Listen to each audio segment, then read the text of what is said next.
Hello everyone, welcome to the crash course of BPSC Mains by Chanakya IAS Academy। आज हम लोग economy का second important topic discuss करेंगे। We have already discussed the topic of poverty.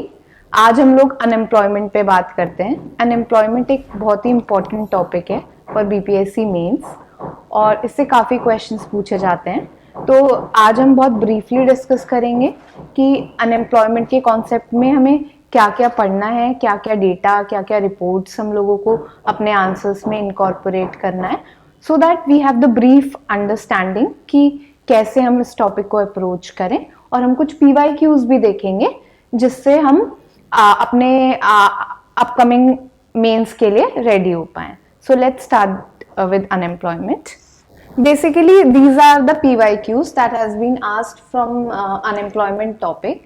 If you look at the nature of questions, तो आपको पता चलेगा कि basically ये holistically अगर आप पूरे टॉपिक को समझ पाएं तभी आप अनएम्प्लॉयमेंट से रिलेटेड क्वेश्चंस आंसर कर सकते हैं, क्योंकि डायरेक्टली कुछ भी डायरेक्टली नहीं पूछा गया। आपको ट्रेंड एनालिसिस पूछा गया है, आपसे किसी स्कीम की एनालिसिस के बारे में पूछा गया है, और वो आप तभी कर सकते हैं जब आप किसी भी इस टॉपिक को बहुत डेप्थ में समझे। फॉर एग्जाम्पल अगर आप देखें तो अगर आप nature of unemployment problem in India आप तभी आंसर कर सकते हैं जब आपने प्रॉपरली पढ़ा है कि किस किस नेचर का अनएम्प्लॉयमेंट होता है इंडिया में ओवर द टाइम, कैसे अनएम्प्लॉयमेंट का नेचर रहा है, और आपने अगर MG नरेगा का प्रॉपरली एनालिसिस किया है, प्रॉपरली आपने उसको पढ़ा है, तभी आप इस क्वेश्चन को आंसर कर पाएंगे। इसी तरीके से अगर आप सेकेंड क्वेश्चन को देखें, it is about the quality of unemployment that is being generated in India.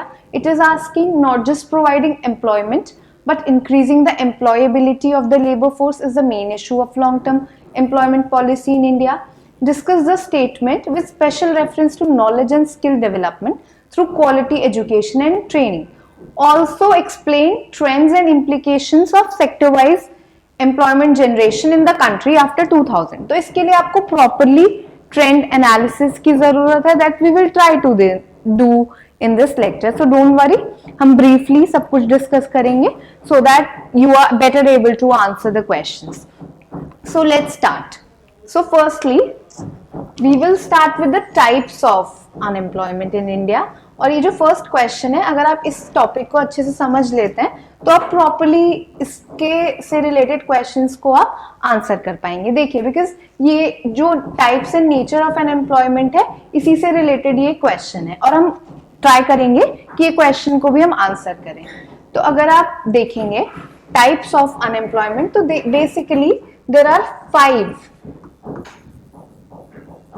Types. कौन कौन से हैं अब हम देखेंगे। First one is structural, just write it down briefly, structural. Second is frictional. Third is cyclical. Fourth is seasonal, and fifth is disguised. अब आप देखिए, ये वाले 5 टाइप्स हैं हमारे पास। तो अगर हम बात करें स्ट्रक्चरल अनएम्प्लॉयमेंट की, व्हाट इज स्ट्रक्चरल अनएम्प्लॉयमेंट? अगर आपकी स्किल्स रिक्वायर्ड और जो स्किल्स अवेलेबल हैं उनके बीच में मिसमैच है, तो वो स्ट्रक्चरल टाइप का अनएम्प्लॉयमेंट होता है। फॉर एग्जाम्पल, जब बहुत ज्यादा IT इंडस्ट्रीज ट्रेंड में आई, बहुत ज्यादा प्राइवेटाइजेशन हुआ, इंडिया में लोग उसके लिए तैयार नहीं थे, उतनी IT एजुकेशन नहीं थी, उतनी टेक्निकल एजुकेशन नहीं थी, तो there was a gap between the skills required and skills available. So there was structural type of unemployment in the economy. तो आप इसको अगर आप नेचर ऑफ अनएम्प्लॉयमेंट देखें तो ये कब था? ये था 90s डिकेड में, व्हेन LPG केम। तो इस टाइप का अनएम्प्लॉयमेंट तब हमें देखने को मिला कि स्ट्रक्चरल अनएम्प्लॉयमेंट है। अब दूसरा टाइप है फ्रिक्शनल अनएम्प्लॉयमेंट। फ्रिक्शनल अनएम्प्लॉयमेंट क्या होता है? जब आप कोई भी दो जॉब्स के बीच में कि कोई भी गैप होता है, आप एक जॉब कर रहे थे, उसके बाद आपने कुछ गैप लिया, उसके बाद दूसरी जॉब ली, उसको के बीच में जो गैप वाला पीरियड वाला अनएम्प्लॉयमेंट है, that is called frictional unemployment. तो फ्रिक्शनल अनएम्प्लॉयमेंट को अगर आप शॉर्ट टर्म में देखें तो इट इंडिकेट्स कि लोगों की स्किल इंप्रूव हो रही है, क्वालिटी ऑफ जॉब्स अच्छा हो रहा है, बट अगर आप लॉन्ग टर्म में देखें कि आपने एक जॉब छोड़ दी लेकिन आपको दूसरी जॉब मिल ही नहीं रही है, तो it indicates that the quality of jobs is degrading in India. So अगर हम देखें तो इस टाइप के दो इम्प्लीकेशंस इसके होंगे फ्रिक्शनल के. और अगर हम दोनों इस टाइप के एम्प्लॉयमेंट को मिला के देखें, स्ट्रक्चरल और फ्रिक्शनल, तो ये नेचुरल टाइप का अनएम्प्लॉयमेंट होता है. इसके अलावा जो भी अनएम्प्लॉयमेंट होता है that is bad for economy, but in short term structural and frictional type of unemployment is called natural unemployment rate.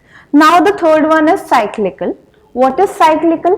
जैसे इकोनॉमी में साइकिल होती है, ग्रोथ, रिसेशन, बूम, उसके बाद वापस से इकोनॉमी नीचे आ जाती है. तो इस साइकिल के दौरान जो अनएम्प्लॉयमेंट होता है उसको हम साइक्लिकल एम्प्लॉयमेंट कहते हैं.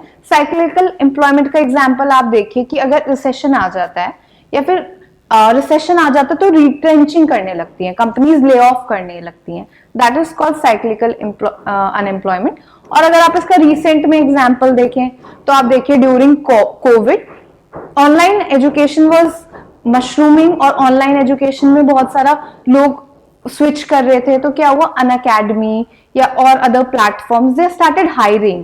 तो online teaching platform they started hiring more teachers. But as the online as the COVID passed by, तो वापस से ऑफलाइन एजुकेशन की तरफ people are coming back. So that is also kind of cyclical unemployment. And another is seasonal unemployment. This is basically characteristic feature of India, because India में mostly ये क्या होता है, एग्रीकल्चर में जो अनएम्प्लॉयमेंट का नेचर है वो सीजनल होता है. क्योंकि ये सीजनल एक्टिविटी, कोई भी एक्टिविटी जो सीजनल है उसमें कुछ मंथ्स ऐसे होंगे जो लीन मंथ्स होंगे जब कोई एम्प्लॉयमेंट नहीं होगा. सो दैट इज कॉल्ड सीजनल.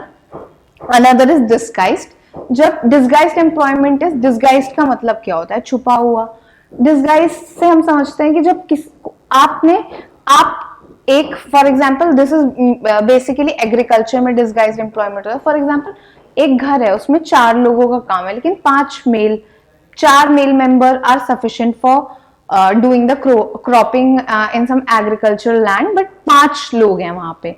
तो पांचों के पांचों उसी लैंड पे काम कर रहे हैं. लेकिन अगर वो एक पर्सन नहीं भी होता तब भी उसकी प्रोडक्टिविटी उतनी ही रहती. तो डिस्गाइज्ड अनएम्प्लॉयमेंट, जब किसी भी इंसान की मार्जिनल प्रोडक्टिविटी 0 हो जाए तो उसको हम डिस्गाइज्ड अनएम्प्लॉयमेंट कहते हैं. अब अगर हम बात करें कि इंडिया में मेजरली किस टाइप का नेचर ऑफ अनएम्प्लॉयमेंट क्या है, तो मेजरली तो क्योंकि इंडिया एग्रीकल्चर बेस्ड इकोनॉमी है तो सीजनल डिस्गाइज्ड अनएम्प्लॉयमेंट तो बहुत प्रेवलेंट ही है. लेकिन ओवर द टाइम, जैसे स्किल, जैसे 1990s में एलपीजी रिफॉर्म्स में जब बूस्ट कर रहे थे, या फिर जब आईटी इंडस्ट्रीज बहुत ज्यादा बूम कर रही थी, तब there was structural unemployment also. We see frictional unemployment also because of the nature of the society. India में अगर आप देखें तो गवर्नमेंट जॉब्स का बहुत क्रेज है. आप लोग बीपीएससी के लिए प्रिपेयर कर रहे हैं, आप लोग में से बहुत अच्छी जॉब्स कर रहे होंगे, लेकिन आप लोग अपनी जॉब्स छोड़ के in search of a better job you are preparing. So this is also frictional kind of unemployment. So you have to, in your answer you have to incorporate all these information और इसको collate करके आपको एक answer बनाना है सब type के. तो आपको तभी मार्क्स मिलेंगे जब आप ये सब टर्म्स लिखेंगे, उसके साथ रीजंस आप लिखेंगे कि ये रीजंस हैं, ये वाला एम्प्लॉयमेंट इसलिए है. तो that is how you have to approach the answer and you have to write it in your answer sheet. So this was basically about type and nature of unemployment. Now we would talk about what are the causes for this. Now we'll talk about the causes. Basically अगर हम I'll explain to you what are the major causes, but अगर आप इसको answer के format में memorise करना चाहते हैं, आंसर के पॉइंट्स के टर्म्स में मेमोराइज कर सकते हैं, तो आप व्हाट यू डू, आप 4 डायमेंशंस से इसको याद कर सकते हैं. आप कॉजेज अनएम्प्लॉयमेंट के लिख सकते हैं इकोनॉमिक कॉजेज, इकोनॉमिक कॉजेज आप लिख सकते हैं. आप लिख सकते हैं सोशल कॉजेज, आप लिख सकते हैं. आप एग्रीकल्चरल कॉजेज लिख सकते हैं.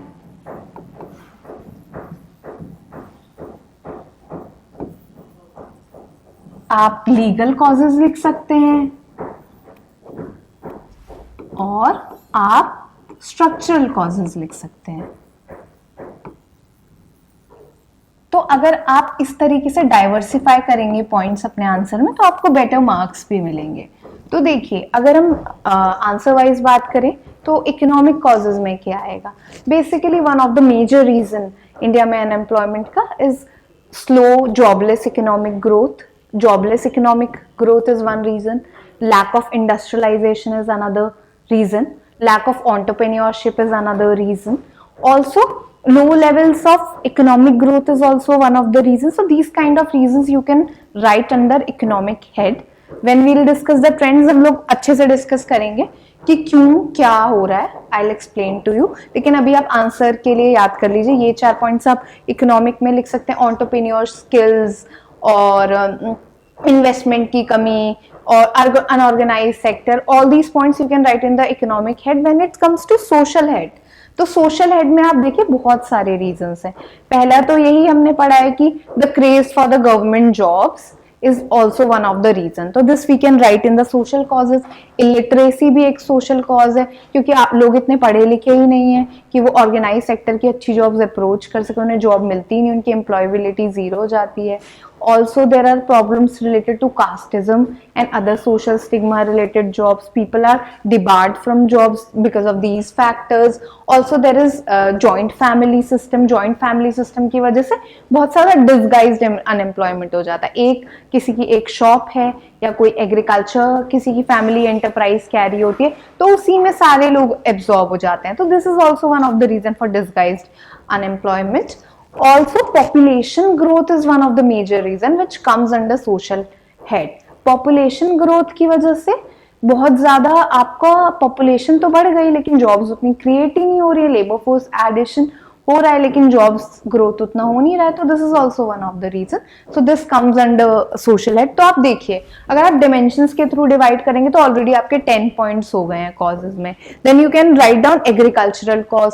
India is majorly agriculture based economy. आपका अराउंड 50% लोग तो एग्रीकल्चर में एम्प्लॉयड है. तो अगर एग्रीकल्चर की स्लो ग्रोथ होगी या फिर एग्रीकल्चर की प्रोडक्टिविटी कम होगी तो अनएम्प्लॉयमेंट तो बढ़ेगा ही. तो this you can write under agricultural head कि there is like low levels of productivity in agriculture, growth rate is stagnant in agriculture. So all these points you can write in the agricultural head. Then there is structural head. Structural में you can write there is a mismatch between the skills required and skills available. Low levels of skill development is there. Low levels of entrepreneurship is there. So these kind of points you can write in the structural. Legal में there are like strict laws and difficult to retrench. All these points you can write under legal head. So these were the major causes. Now so basically how you can write, you can divide your answer in these different dimensions and then you can write. तो आप अगर ऐसे लिखेंगे तो आपको ज्यादा points भी आप फेच कर पाएंगे और आपको मार्क्स भी ज्यादा मिलेंगे. Now since this is done we will now discuss कि हम लोग मेजरमेंट कैसे करते हैं. आई एम एज्यूमिंग आप लोगों ने सबने प्री क्वालिफाई किया है तो आपने बेसिक लिटरेचर से तो गो थ्रू किया ही होगा. तो आपको पता होगा कि लेबर फोर्स पार्टिसिपेशन रेशियो क्या होता है, लेबर फोर्स क्या होता है, वर्कर पॉपुलेशन रेशियो क्या होता है और एनएसएसओ कैसे सर्वे करके मेजर करता है. तो but still I would give you a brief recap so that आप लोग जल्दी से उसको रिवाइज कर पाए. तो देखिए क्या होता है मेजरमेंट, हम लोगों को क्या कॉन्सेप्ट समझने की जरूरत है. Labour force. लेबर फोर्स क्या होती है?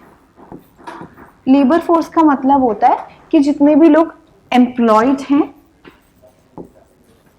प्लस अनएम्प्लॉयड लोग, क्योंकि अनएम्प्लॉयड लोग भी वर्क देख रहे हैं तो this constitute labour force. Labour force participation ratio क्या होता है?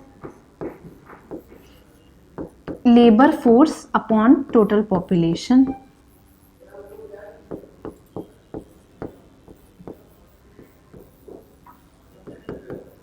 और एनएसएसओ कौन से सर्वेज यूज करता है, टू किस टाइप के मेथड्स यूज करता है टू मेजर अनएम्प्लॉयमेंट. तो उसमें आप लोग इसको डिटेल में पढ़ लीजिएगा. दिस इज एनएसएसओ यूज करता है current weekly status, current daily status, usual status approach.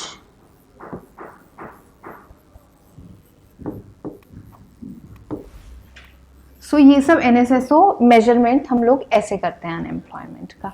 So this was the basic of unemployment. Now we would come to the trends since 1991 and this is very important for your exam. और आपको ये अगर आप properly इसको समझेंगे तो आपकी understanding भी बेटर हो पाएगी. तो आप इसको प्लीज ध्यान से समझिएगा और आपको जो भी नोट डाउन करता है please pause the video and note it down. So let's analyse the trends since 1991. तो आप ट्रेंड्स का आप देख सकते हैं कि व्हाट इज द ट्रेंड. अगर आप देखें एम्प्लॉयमेंट ग्रोथ रेट्स जो हैं वो क्या बोलते हैं 80s के बाद 94 और 94 टू 2000 के बीच में बहुत डिक्रीज हो गए. 2.7 से 1.7 हो गया. ठीक है. उसके बाद आप देखिए कि अनएम्प्लॉयमेंट वाज वेरी हाई. 93, 94, 2000 में भी अनएम्प्लॉयमेंट रेट बहुत हाई था. मतलब the unemployment rate is rising. Also ये वाले पीरियड में जो एम्प्लॉयमेंट ग्रोथ रेट है, एम्प्लॉयमेंट ग्रोथ रेट से आप क्या समझते हैं कि जॉब क्रिएशन कितना होता है. तो ये डेटा इंडिकेट करता है कि जॉब क्रिएशन 90s के डिकेड में बहुत ज्यादा कम हो गया.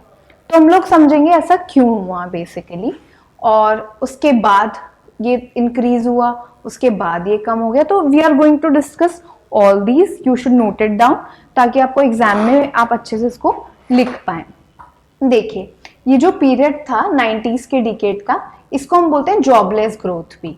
क्योंकि अगर आप इस दौरान इकोनॉमी में देखें तो बहुत ज्यादा इकोनॉमिक ग्रोथ तो हुई है. LPG आए, सारे रिफॉर्म्स आए, IT इंडस्ट्रीज बूम करी, बाहर से इन्वेस्टमेंट आया, सब कुछ हुआ, लेकिन जॉब्स नहीं क्रिएट हुई.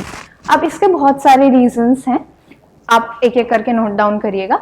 सब लोग कहते हैं फर्स्ट रीजन, सब लोग जो हर कोई ये नेचर होता है कि आपको कुछ नहीं हो रहा प्राइवेट सेक्टर पे भी ब्लेम कर देते हैं कि प्राइवेटाइजेशन ले आई, गवर्नमेंट जॉब्स क्रिएट नहीं हुई. This was one of the reason, but because of the LPG reforms privatisation was there और private sector jobs were not created that much. First this reason was there. Second reason is industrialisation नहीं हुआ. LPG reforms के बाद services sector पे पूरा ध्यान दे गया. लेकिन उससे भी बड़ा सबसे मेजर कॉज क्या था इस ट्रेंड का कि जॉबलेस ग्रोथ क्यों हुई, जॉब्स क्यों नहीं क्रिएट हो रही थी.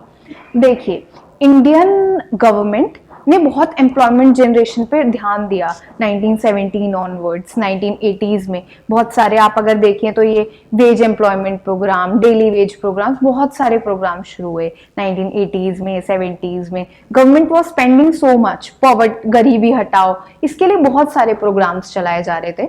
लेकिन सडनली जब 1990s का BOP क्राइसिस आ गया तो गवर्नमेंट ने कॉन्ट्रैक्शनरी मॉनेटरी पॉलिसी को अडॉप्ट किया. और जब कॉन्ट्रैक्शनरी फिस्कल पॉलिसी आई तो कॉन्ट्रैक्शनरी पॉलिसी के बाद गवर्नमेंट ने क्या किया, जितनी भी अपनी स्पेंडिंग थी ये सब एम्प्लॉयमेंट प्रोग्राम्स पे वो कम कर दी. तो government was the major creator of employment. But जैसे कॉन्ट्रैक्शनरी फिस्कल पॉलिसी आई, गवर्नमेंट ने अपनी स्पेंडिंग कम कर दी तो जॉब्स भी कम क्रिएट होने लगी और वो सिग्निफिकेंटली दिखा. अगर आप देखें ये ट्रेंड्स में कि कैसे 83, 94 टू 94, 2000 में कितना कम हो गया एम्प्लॉयमेंट ग्रोथ रेट, क्योंकि गवर्नमेंट ने स्पेंडिंग बंद कर दी. This was one of the major reason of unemployment in 90s decade. उसके बाद अनएम्प्लॉयमेंट रेट तो बढ़ ही रहा था. उसके बाद क्या हुआ, जब ये डेटा आया तो गवर्नमेंट ने रियलाइज किया कि ये तो बहुत सिग्निफिकेंट गलती हो गई है, क्योंकि हम क्योंकि ये इसका बहुत इम्प्लीकेशंस हुए, बहुत ज्यादा देश में बेरोजगारी बढ़ गई. तो उन्होंने मिस्टेक को करेक्ट किया और 2000 ऑनवर्ड्स उन्होंने स्टेप लिए 2000 टू 2004, जिससे वापस से एम्प्लॉयमेंट ग्रोथ रेट बढ़ गई. ठीक है. लेकिन आप एक चीज देखिए, ये स्टेप्स यहाँ पे भी लिए इन्होंने, लेकिन उसके बाद भी लिए. लेकिन यहाँ पे जो अनएम्प्लॉयमेंट रेट है वो 8.3 है, लेकिन यहाँ पे 6.6% है. यहाँ पे लेकिन यहाँ पे जॉब्स कम क्रिएट हो रही है, तब भी कम क्यों अनएम्प्लॉयमेंट रेट है, ये भी हम लोग डिस्कस करेंगे. तो यहाँ पे क्या हुआ 2004 में फिर इसीलिए एम्प्लॉयमेंट ग्रोथ रेट बढ़ गई. लेकिन 2005-2009 में वापस से हमारा, क्योंकि ऑलरेडी जितनी जॉब्स क्रिएट हो रही थी वो तो हो गई, लेकिन उसके बाद अगर आपको और जॉब्स क्रिएट करनी है तो आपको इंडस्ट्रियलाइजेशन लाना पड़ेगा, आपको लेबर इंटेंसिव इंडस्ट्रीज पे फोकस करना पड़ेगा. But that was not there. So ये जो नेचर ऑफ अनएम्प्लॉयमेंट और ये वाला अनएम्प्लॉयमेंट है, दोनों डिफरेंट हैं, वो हम लोग डिस्कस करेंगे। ये हमने डिस्कस कर लिया कि ये वाली जॉबलेस ग्रोथ क्यों थी, इस पीरियड की जॉबलेस ग्रोथ जो है उसको भी हम डिस्कस करेंगे कि ये वाली जॉबलेस ग्रोथ क्यों थी 2005 ऑनवर्ड्स। तो जो 2005 ऑनवर्ड्स है उसके फैक्टर्स अलग हैं। उसके फैक्टर्स हैं कि हमने इंडस्ट्रीज पे ध्यान नहीं दिया, क्योंकि क्या हुआ, सेकेंडरी सेक्टर भी बहुत ग्रो किया but only construction sector jobs was growing, not the other manufacturing jobs. हमने ये रियलाइज किया, उसके बाद बहुत सारे SEZ, स्टार्टअप इंडिया, नई मैन्युफैक्चरिंग पॉलिसी आई, इंडस्ट्रियल पॉलिसी आई, but this was the major reason why unemployment didn't grow. But you see यहाँ पे जो एम्प्लॉयमेंट ग्रोथ रेट है वो कम है, तब भी यहाँ पे अनएम्प्लॉयमेंट रेट इससे कम क्यों है? क्योंकि इसका बहुत पेक्यूलियर रीजंस, बहुत रिसर्च के बाद इसके रीजंस बहुत अलग हैं। क्योंकि क्या हुआ इस दौरान 2005 के बाद फीमेल लेबर फोर्स पार्टिसिपेशन बहुत कम हो गया इकोनॉमी में। This is one of the major reason कि ये एम्प्लॉयमेंट ग्रोथ रेट इतनी कम होने के बाद भी अनएम्प्लॉयमेंट रेट पहले से डिक्रीज हो गया। तो ये बहुत सारे फैक्टर्स को इंडिकेट करता है। अगर हम बात करें किस फैक्टर्स को डिक्रीज इंडिकेट करता है, ये इंडिकेट करता है कि अगर फीमेल लेबर फोर्स पार्टिसिपेशन हो रहा है, कम हो रहा है, तो उसके रीजंस क्या क्या हैं। इसका हमें बहुत सिग्निफिकेंटली इसकी चिंता करने की जरूरत नहीं है, क्योंकि ये इंडिकेट बहुत सारी चीजें इंडिकेट करता है। विमेन की एजुकेशन बेटर हो रही थी तो वो पेटी जॉब्स में इतना इन्वॉल्व नहीं हो रही थी कि उनको लग रहा था हायर एजुकेशन के लिए जाएं, तो उनकी अवेलेबिलिटी जॉब्स के लिए कम हो गई, तो उनका लेबर पार्टिसिपेशन रेशो भी कम हो गया। और क्या हुआ, दूसरी चीज हुई कि हाउस होल्ड इनकम्स बढ़ गई। तो हाउस होल्ड इनकम्स का व्हाट वाज द इम्पैक्ट कि अगर एक घर की इनकम बढ़ गई तो if there are 2 members, male members would want women to stay at home and they would want to go out and work. So this was also one of the reason. And third major reason was there was mechanization of agriculture. तो जब agriculture बहुत mechanized हो जाता है तो number of jobs agriculture में decrease हो जाती हैं। Also क्या होता है कि जो generally ऐसा है कि जो हमारी मशीनरी एग्रीकल्चर की मैकेनाइजेशन है that is not gender neutral. अगर आप देखें तो आपको बहुत कम विमेन ऐसी दिखेंगी जो ट्रैक्टर ड्राइव कर सकती हैं, या फिर ऐसे जो फार्म में मैकेनाइजेशन वाले इंस्ट्रूमेंट्स हैं उनको यूज कर सकती हैं। तो this was also one of the major reason. तो आप लोगों को ये याद रखना है कि अगर आपसे कोई डिफरेंस पूछे कि जॉबलेस ग्रोथ जो 1990 के दशक की थी और 2005 के दशक की थी, दोनों में क्या डिफरेंस है। पहली वाली का रीजन क्या था, one of the major reason कि गवर्नमेंट ने कॉन्ट्रैक्शनरी फिस्कल पॉलिसी अडॉप्ट कर ली थी, तो उसने वेज एम्प्लॉयमेंट प्रोग्राम पे स्पेंड करना कम कर दिया था। This was the major reason. और 2005 की में क्वालिटी जॉब्स क्रिएट नहीं हो रही थी, इंडस्ट्रियलाइजेशन नहीं था, female labour force participation decrease हो रहा था। These were the major reasons. तो आई थिंक आपको ट्रेंड का ओवरव्यू मिल गया होगा, आपको समझ आ गया होगा कि क्या ट्रेंड रहा और क्या जॉबलेस ग्रोथ का सिनेरियो था। उसके बाद हम लोग, ये बहुत इंपॉर्टेंट है टू आंसर द क्वेश्चंस, आप इसको पॉज करिए, आप राइट डाउन करिए। उसके बाद सेकंड जो हमारा इससे ही रिलेटेड डायमेंशन है, another concept is informalisation of workforce. और इससे रिलेटेड भी बहुत सारे सवाल आए हैं कि एम्प्लॉयमेंट क्रिएट तो हो रहा है बट एम्प्लॉयमेंट की जो क्वालिटी है वो इतनी अच्छी नहीं है, उसको हम बोलते हैं अब हम पढ़ेंगे इनफॉर्मलाइजेशन होता क्या है। Let's see informalisation of workforce. दो टाइप का एम्प्लॉयमेंट होता है, ऑर्गेनाइज सेक्टर, अनऑर्गेनाइज सेक्टर। अगर आप देखें ऑर्गेनाइज सेक्टर, अनऑर्गेनाइज सेक्टर, ठीक है। अब जो अनऑर्गेनाइज सेक्टर है वो मेजरली 85 to 86% कंट्रीब्यूट करता है एम्प्लॉयमेंट में। और अनऑर्गेनाइज सेक्टर होता है क्या, इस जो अनऑर्गेनाइज सेक्टर होता है, जितनी भी अनऑर्गेनाइज काइंड ऑफ जॉब्स होती हैं जैसे कि क्वेरिंग, माइनिंग, या ये household helps, rickshaw pullers, transport services, these are all in the unorganise sector. Another is organise sector, जिसमें आपके पास सोशल सिक्योरिटी होती है, आपको वेज, आपको रिट्रेंच नहीं कर सकते, आपके पास फिक्स्ड एम्प्लॉयमेंट होता है। All these come in the unorganise sector, जब जहाँ पे आपके पास अपनी सिक्योरिटी है, सोशल सिक्योरिटी बेनिफिट्स हैं एवरीवन। लेकिन आप देखिए ये सिर्फ 15% लोग इंडिया में ऑर्गेनाइज सेक्टर में काम करते हैं, बाकी सब 85 to 86% लोग अनऑर्गेनाइज सेक्टर में वर्क करते हैं। अब ये समझिए इनफॉर्मल वर्क सेक्टर क्या होता है। इनफॉर्मल वर्क फोर्स हम किसे कहेंगे, ठीक है। ये तो हो गया ऑर्गेनाइज्ड अनऑर्गेनाइज्ड। अब आप ध्यान दीजिएगा अनऑर्गेनाइज क्या होता है। 2004-2005 में there was this national commission on unorganised enterprise, it is also called Arjun Sen Gupta committee report. इसमें क्या हुआ था, इस रिपोर्ट में इन्होंने इनफॉर्मल वर्कर्स को डिफाइन किया।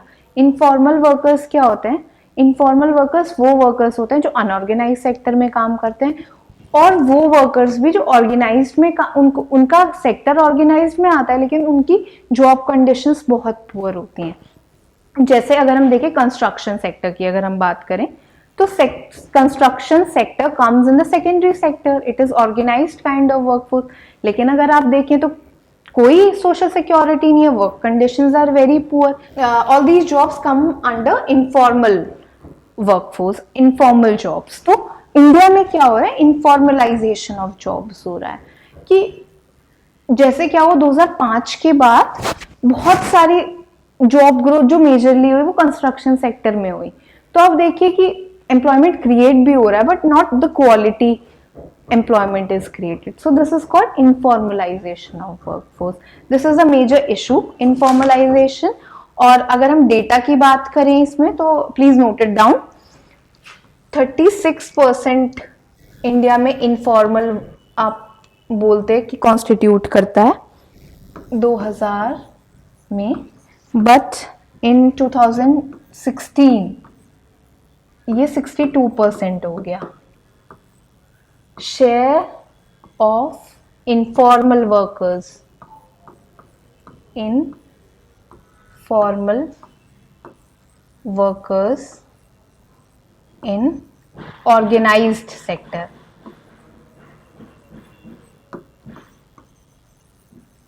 आप ध्यान दीजिएगा इस डेटा पे कि जो इनफॉर्मल सेक्टर के वर्कर्स हैं वो अनऑर्गेनाइज सेक्टर में पहले 36% थे, लेकिन 2016 में 62% हो गए कि सेकेंडरी सेक्टर की जॉब्स तो ग्रो हो रही है लेकिन उसमें informal workers, construction jobs, petty jobs are being created.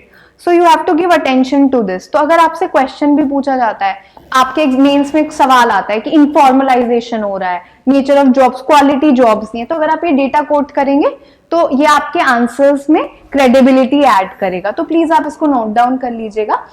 36%, 62% 2016 में share of informal workers in organised sector. So this was about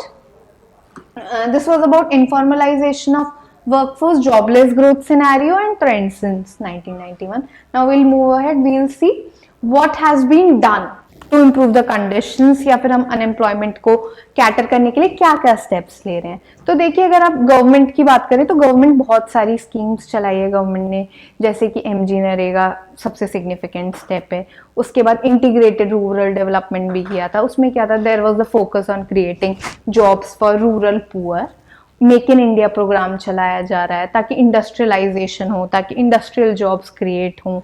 stand up India, startup India, also various skill development programs are also being done. Training for rural youth for employment generation was launched. Also there are various programs like Pradhan Mantri Kaushal Vikas Yojana. All these schemes are there to improve the condition, so you can quote it down कि these steps are being taken. और अगर हम बात करें, कभी कभी ये previous year भी सवाल आया है कि आप एनालाइज कीजिए कि MG नरेगा का क्या इम्पैक्ट हुआ। तो अगर आप देखें ये 2005 में लॉन्च किया गया था। क्या गारंटी करता है ये? 100 days of waged employment, 100 days of guaranteed employment, ठीक है। फर्स्ट पॉइंट आप इसमें लिखेंगे demand based job creation, job creation, empowerment of gram sabhas. Gram sabhas को पावर होती है क्योंकि कि वो डिटरमाइन कर सकें कितना फंड्स चाहिए, कितना सब कुछ चाहिए, कितने नंबर ऑफ डेज क्रिएट होगा। तो this was basically national rural employment generation programme, MG NREGA. तो अब अगर आप इसके एनालिसिस करें तो आपको दोनों पॉइंट्स देने होंगे कि इसका पॉजिटिव इम्पैक्ट क्या है और what are the loopholes in the scheme, या फिर क्या क्या इसकी नेगेटिव्स हैं। तो अगर आप पॉजिटिव्स की बात करें और नेगेटिव्स, या फिर वे अहेड, तो अगर आप पॉजिटिव्स की बात करें तो सबसे बेसिकली आप खुद ही सोचिए, अगर कहीं पे एम्प्लॉयमेंट जनरेशन प्रोग्राम है तो व्हाट इज इट कंट्रीब्यूटिंग। कहीं पे भी पॉवर्टी कम होगी, लोगों के पास पैसा होगा, नौकरी होगी। So first significant contribution of MG NREGA was poverty alleviation, second was empowerment of gram sabha, third was empowerment of women, क्योंकि देर आर सर्टेन परसेंटेज कि इतनी जॉब्स विमेन को ही मिलनी चाहिए। Third point empowerment of SC/STs, क्योंकि शेड्यूल कास्ट और शेड्यूल ट्राइब्स के लिए स्पेशल प्रोविजंस हैं। Fifth point is decentralization. So all these points are there in the positives of this program. Now when we talk about the loopholes, तो देखिए अगर आप बात करें इम्प्लीमेंटेशन में there are problems. The concept is very good but implementation में loopholes हैं। There are corruption, fake roll calls बना के आप मनी डाइवर्ज कर देते हैं। So these are few reasons क्या क्या होता है इसमें। उसके बाद ग्राम सभास को प्रॉपरली डिवॉल्व नहीं की गई है, कहीं कहीं पावर, कहीं कहीं पे जो नेचर ऑफ वर्क है वो इतना प्रोडक्टिव नहीं हो पाया। इसका एक कॉन्सेप्ट होता है मटेरियल वेज रेशो, वो प्रॉपरली एमजी नरेगा में नहीं है। तो these are the some basic points which you can write in the analysis. Now we would talk about what is the way ahead. अगर हम वे अहेड की बात करें तो अगर आपको ये कॉन्सेप्ट समझ में आया होगा, आपने रियलाइज किया होगा कि इंडिया में क्या मेजरली प्रॉब्लम रही एम्प्लॉयमेंट जनरेशन सिनेरियो में, कि हमने डायरेक्टली क्या होता है व्हेन अ कंट्री प्रोग्रेसेस, कोई भी country from developing to developed क्या होती है, सेक्टर वाइज स्विच होता है। पहले किसी की भी मेजर जो पॉपुलेशन है वो प्राइमरी सेक्टर में होती है, फिर सेकेंडरी में इन्वॉल्व होती है, फिर थर्डली टर्शरी में इन्वॉल्व होती है। लेकिन इंडिया में ऐसा नहीं हुआ। इंडिया में एग्रीकल्चरल से डायरेक्टली टर्शरी सेक्टर में वर्कफोर्स जंप कर गई। जो इंडस्ट्रियलाइजेशन है वो प्रॉपरली हुआ नहीं इंडिया में। तो इसीलिए हम लोगों को जो इंडस्ट्रियलाइजेशन की वजह से जॉब क्रिएट नहीं, क्योंकि basically it's labour intensive sector, यहाँ पे जॉब्स क्रिएट होंगी। तो हम लोगों को क्या फोकस करने की ज़रूरत है?